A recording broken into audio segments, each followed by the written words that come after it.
Զավեշտալի տողեր են գտել հայ իրավապաշտպանները Ռուբեն Վարդանյանի դատավճռում, որը նոր են ստացել համառ ջանքերի արդյունքում։ Ըստ Սիրանուշ Սահակյանի, Արցախի նախկին պետնախարարը դատավճռում ներկայացվում է որպես ագրեսիվ պատերազմ կազմակերպող եւ իրականացնող։ Բաքվի դատարանը ագրեսիվ պատերազմ է համարում այն, ինչ եղել է 2022-ի սեպտեմբերին ջերմուկի ուղղությամբ։ Վարդանյանի դատավճռում գրվածը իբր այդ ժամանակ Հայաստանն է հարձակվել Ադրբեջանի վրա Ռուբեն Վարդանյանի առաջնորդությամբ։ Այսինքն մեր ներքին լսարանում հայտնի ջերմուկյան դեպքերը, որոնց արդյունքում Հայաստանի սուվերեն տարածք այս պահին էլ օկուպացված է Ադրբեջանի զինված ուժերի կողմից, այդ դատավճռում ներկայացված է որպես Հայաստանի Հանրապետության ագրեսիա Ադրբեջանի Հանրապետության նկատմամբ եւ որոշումների կայացման շղթայում չգիտես ինչու ներգրաված է Ռուբեն Վարդանյանը։ Արցախի ռազմաքաղաքական բոլոր ղեկավարներին են մեղսագրվում ռազմական ագրեսիա նախաձեռնելու մեղադրանքներ, ասում է Սիրանուշ Սահակյանը։ 2 օր առաջ Արցախի պաշտպանության բանակի հրամանատարի նախկին տեղակալ Դավիթ Մանուկյանը ադրբեջանական բանտից Նիկոլ Փաշինյանին էր դիմել, պահանջելով հրապարակային դիրքորոշում հայտնել իրենց նկատմամբ հնչող այս մեղադրանքի վերաբերյալ։ Չգիտես ինչու այդ հարձակումները որակվում են որպես ագրեսիվ պատերազմ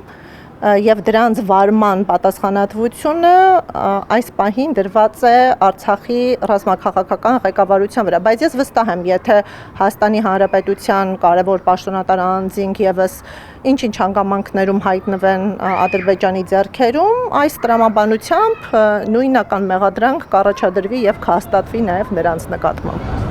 Ագրեսիվ պատերազմ վարելը միջազգային հանցագործություն է, ասում է միջազգային իրավապաշտպանն ու պնդում, Հայաստանը որպես Ֆրոմի ստատուտը վավերացրած պետություն պարտավոր է արձագանքել հայերին վերագրվող Բաքվի շինծ ու մեղադրանքներին։ Սա շատ լուրջ եւ հեռահար մեղադրանք է, սին անհիմն եւ որևէ դիմակայության չդիմացող մեղադրանք է եւ շատ կարեւոր է, որ ամենաբարձր մակարդակում այդ շինծու մեղադրանքները հերքվեն եւ միջազգային հանրությունը տեղեկացված լինի Ադրբեջանի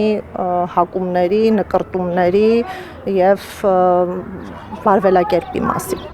Միեդում հայ գերիների իրավունքները պաշտպանող Սիրանուշ Սահակյանը հիմա ջանքեր է գործադրում, որպեսզի եվրոպական դատարանը վերահսկողություն իրականացնի Ադրբեջանի դատարանների վճիռների նկատմամբ։ Իրավապաշտպանը արդեն գանգատ է ներկայացրել Մարդու իրավունքների եվրոպական դատարան Ռուբեն Վարդանյանի գործով։ Նպատակը Բաքվում ընթացած Ռուբեն Վարդանյանի պարագայում նաև ավարտված կեղծ շինծու դատավարությունների ապալեգիտիմացնումն է միջազգային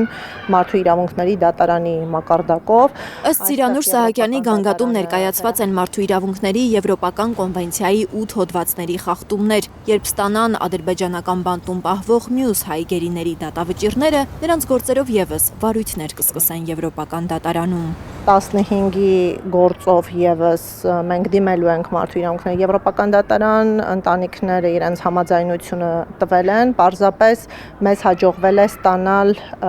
Ռուբեն Վարդանյանի գործով դատավճիռը։ Միեդը Բաքվին պարտավորեցրել է Ադրբեջանում պահվող բոլոր հայ գերիների դատավճիռները տրամադրել մինչև օգոստոսի 31-ը։ Լիլիթ Գասպարյան, Միլենա Պողոսյան, Արմեն Ապրեսյան, Հայլուր։